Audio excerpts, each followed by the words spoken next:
సిరి సంపదలకు అధిష్టాన దేవత అయిన మహాలక్ష్మీదేవి మహత్యాన్ని తెలిపే ఒక కథ. ఈ కథ సంపద యొక్క నిజమైన అర్థాన్ని వివరిస్తుంది. లక్ష్మీదేవి మరియు నిజమైన ధనం. ఒక పట్టణంలో ధనపాలుడు అనే మహాధనవంతుడు ఉండేవాడు. అతని ఇల్లు బంగారం వజ్రాలతో నిండి ఉండేది. ధనపాలుడు లక్ష్మీదేవిని పూజించినా తన సంపద అంతా తన తెలివితేటల వల్లే వచ్చిందని, లక్ష్మీదేవి కేవలం తన ఐశ్వర్యాన్ని కాపాడుతుందని మాత్రమే భావించేవాడు. అతని మనసులో పేదవారి పట్ల కరుణ ఉండేది కాదు.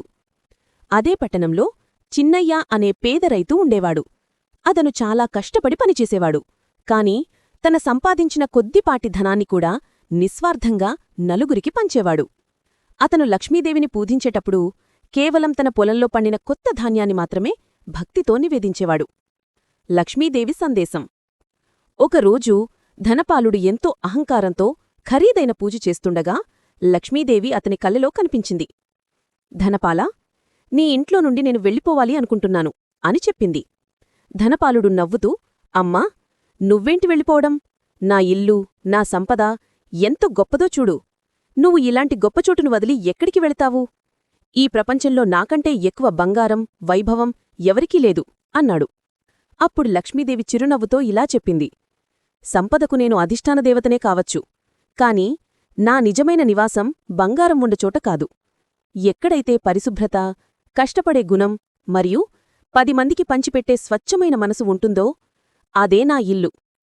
అనుగ్రహం ఎవరికి దక్కింది? మరుసటిలోజు ఉదయం ధనపాలుడు మేల్కొన్నాడు. అతని ఇల్లు సంపద అలాగే ఉన్నాయి. లక్ష్మీదేవి కల కేవలం భ్రమేనని భావించాడు. కాని అదే రోజు అతనికి తన వ్యాపారంలో అన్యాయంగా డబ్బు సంపాదించాలనే దురాశ పెరిగింది. దాని ఫలితంగా అతని అహంకారం వల్ల అతని వ్యాపారం ఒక్కొక్కటిగా నష్టపోవటం మొదలుపెట్టింది. మరోవైపు చిన్నయ్య ఉదయం లేచి తన పని మొదలుపెట్టే ముందు భక్తితో లక్ష్మీదేవిని ప్రార్థిస్తూ, అమ్మా, నా కష్టాన్ని నమ్ముకున్నాను.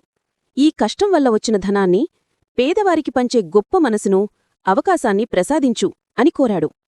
లక్ష్మీదేవి అనుగ్రహంతో చిన్నయ్య పొలం గతంలో కంటే అద్భుతంగా పండింది. అతను కష్టపడి సంపాదించిన ధనాన్ని ధర్మబద్ధంగా ఖర్చుచేయటం, ఇతరులకు సహాయం చేయటం వల్ల ఆ ధనంతో పాటు శాశ్వతమైన ఆనందం, కీర్తి అతని ఇంట స్థిరంగా నిలిచాయి. ధనపాలుడి ఇంట సంపద ఉన్నా సంతోషం కరువయ్యింది. ఈ కథ యొక్క సారాంశం: మహాలక్ష్మీదేవి అనుగ్రహం కేవలం సంపదను చూసిరాదు. ధర్మం, కష్టపడే గుణం మరియు దయతో పంచుకునే మనసు ఉన్నచోటే లక్ష్మీదేవి స్థిరంగా నివాసముంటుంది. లోకా సమస్తా సుఖినో భవంతు. Thank you for watching video.